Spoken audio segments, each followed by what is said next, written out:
So thanks for being here, Asger. I wanted to Thank you. ask you, first of all, this is your third time coming to Chile, and actually the second time at the same festival, CL.PROG. How have you seen the or perceived the reception of Chilean fans here? It's been amazing, really. I uh, I can still hear the cheers from the last CL.PROG show. Uh, if I imagine standing on that stage, it was a very heartwarming welcome for sure. And I can't wait to come back. It's we're very feel very lucky to do that again. And you're playing alongside great bands like Vulcan or Thank You Scientist. Have you heard of them, or what do you think about this? I haven't listened to them, I think. So I'm gonna do some preparations, I think, and take a deep dive into to Spotify. Okay, so you're playing a completely different set list from what I saw. The from the one that you brought in 2024 last time. Yeah. What songs are you most excited to play for your Chilean fans this time? Well, I look forward to playing like many songs from our new album, Friend of a Phantom. We have we've had some tours now to sort of experiment with those new songs to see what fits well live and what doesn't. So I think we have a pretty good idea at what we will pick for this show. Um, so I think it's going to lean quite heavily towards Friend of a Phantom, but there'll be some old stuff also, definitely. So, going a little bit away from the Steel Prague festival, we all heard about the news of the fire and the year lost and everything. And less than a month after that, the GoFundMe is already at 88% of the money needed. Did you ever thought that VOLA could create such a united community uh, of people, that care so much about your work in the end? No, I'm blown away by it. Honestly, it's been incredible to see the amount of people who have donated to this cause, and also just people writing me and the band like, how are you doing? Is there any way we can help? Um, like gear companies that have written us. Everyone's just been really kind and helpful, and I didn't in my wildest dreams imagine that we could like gather this much money um, through that GoFundMe. It's yeah, I don't really have words for it. It's incredible. Yeah, and this happening just before, touring to South America and everything, and now I assume you have almost everything covered for the new tour. Yeah, we're like using this month to just order new gear and preparing the gear for tour. Um, it's uh, it's a lot of work, but I think we're gonna end up in a place that's just as good as where we were before the fire. Hmm. So I'm hopeful about these tours. I think they're gonna work out just fine. So we're very fortunate.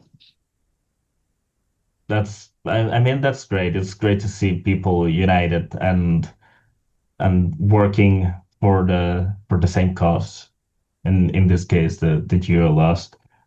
Yeah, So, you know, after all these highs and lows, and after already so many years playing as a band, uh, then this is a question I like to make to I like to ask to every musician because everyone has a different answer. Is what keeps you motivated to keep making music? well, for me, the most fun part is the songwriting. Like when the songwriting process is at its peak for me, it's highly enjoyable, and I get into this state of flow where I'm creating and it feels great, and I don't know what time it is or anything. I'm in the moment, and being in that state of mind is just awesome, and it's something I steer towards all the time when we write. Um, and then creating something that surprises us and that we're fans of ourselves. That's always the goal, to create something that when I listen to it on my headphones, for example, that I just want to, you know, replay it again and again because it's exciting. So I like to get to a point where I'm a fan of what we create. And then like when the album is done, I don't ever listen to it again. But when we're in that creative process, I love really diving into it, listening a lot. Um, it almost feels like getting lost like when you're in the cinema, getting lost in a movie. Yeah. That's how writing an album can feel, I think, if when it's working really well, and I love that process. So that keeps me going, and yeah, as I said, create some material that feels fresh, um, incorporating new elements, and making albums that sound different than what we've done before. That's yeah, that's very motivating, I think. So you talked about being surprised with your own music. Do Yeah. you have like any memories of a song or maybe a full album that you said like, wow, this is like it's impressive what we made here. Yeah, I really like when we're writing and like some happy accidents occur. Like I think for the song Gutter Moon, for example, on In Mazes, Hmm. that piano that you hear, it's actually um, it's two tracks of piano that are like on top of each other in the sequencer, but they're not entirely on top of each other. So they're playing. They have this weird connection, Hmm. uh, and that just came from moving the files around on the computer and pressing play, and then suddenly it sounded like that. um, and I also really love just putting sounds through reverbs and gates and distortions to a point where you don't know what will come out of the speakers, Yeah. but it might trigger something, and that trigger can eventually turn out to be a full song. Um, so that it's a constant hunt for that trigger, I think, and it's a lot of fun. Yeah. How does it work when you compose music? Like, what's the mindset you have at the moment of writing music? And do you write with the rest of the band, or you write alone and then present the ideas? How does it work in VOLA? A lot of the times we write individually in our home studios, Mm-hmm. and then we like with programmed drums. So we Yeah. upload stuff to our server that very often will sound quite a lot like a full band. And then we will meet up occasionally and like continue working on those ideas. And yeah, I can only speak for myself, but I'm always looking for that spark that can turn out to be a full song. And it can be a sound like described before, or it can be a rhythm. Mm-hmm. And very often it's something that pops up in my head.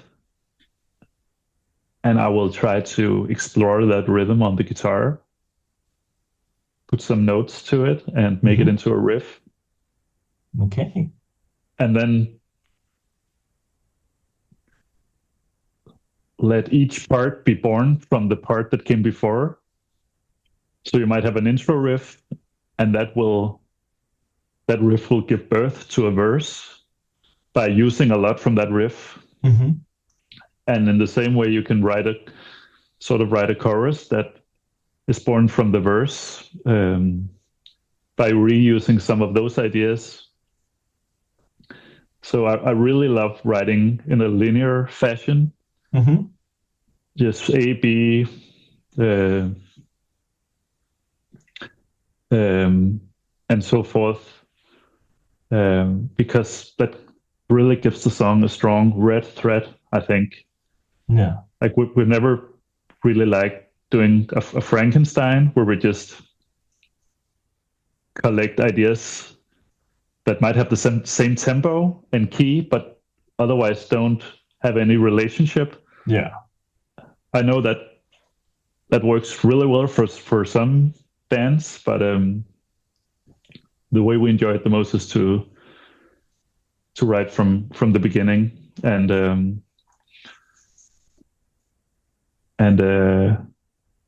yeah, take it from there. Yeah. It's like a more defined structure for the songs. Yeah, that just works for us. Yeah. So, kind of to close a little bit on the topics for the interview, uh, what do you think about the use of AI in music lately? Because 2 years ago, AI music wasn't as impressive as it is right now. You know, right now there's music that people could easily mistake it for real music. What are your thoughts on the use of AI in music and the music made by AI? Well, it's in many ways it's scary, I think. And I sometimes worry about our future because what if someone can prompt an AI to writing a VOLA song that's better than ours? Yeah. um, it's like, are we even relevant then anymore? Yeah. I feel like we have the advantage of being musicians that also perform live, because it's going to take many years, I think, for that element to be uh, sort of overtaken by AI.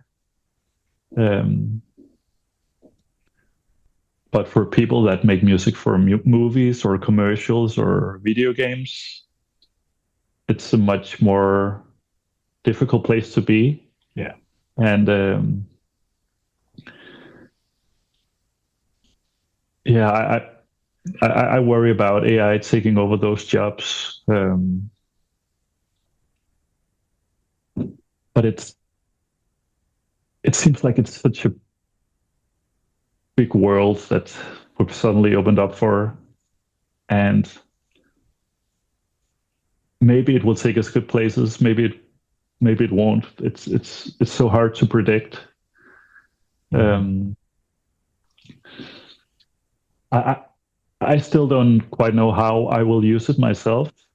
Um, I think production wise, it can be exciting. For example, if you can remove, maybe it's more in terms of mixing actually, but if you can remove noise from different mics that you have recorded with, it can make the drums sound better. If you're doing a live recording, it can make the vocals sound better if there isn't drum bleed in it. So there are these technical things where it can really shine. Yeah.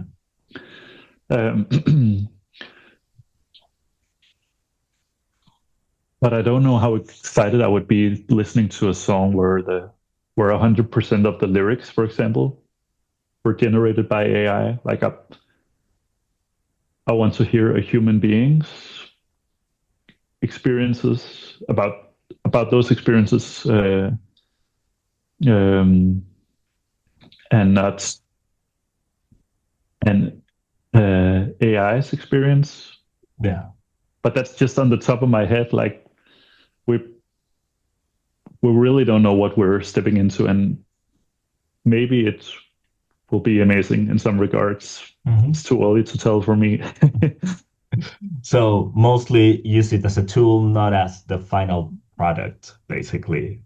I see it as a tool by now, and it might change, but I couldn't imagine not writing the lyrics, for example, and I couldn't imagine not getting riff ideas from my own mind. Yeah. But I guess it can be used for as like an inspirational sidekick in a way that I haven't thought about. Yeah. So let's see. Let's see what's happened in the future. Yeah. So Asger, thank you again so much for your time. Any closing words for your Chilean fans waiting to see you again at CL.PROG this year? I just hope to see many of you there, and we'll do our best to bring the energy from stage. So see you there. Yeah. Okay, so thank you again for your time, and see you hopefully at the festival. See you, and thank you for taking the time. No, thank you. Thank you for your time. Okay. Hey. Bye. Take care. Likewise.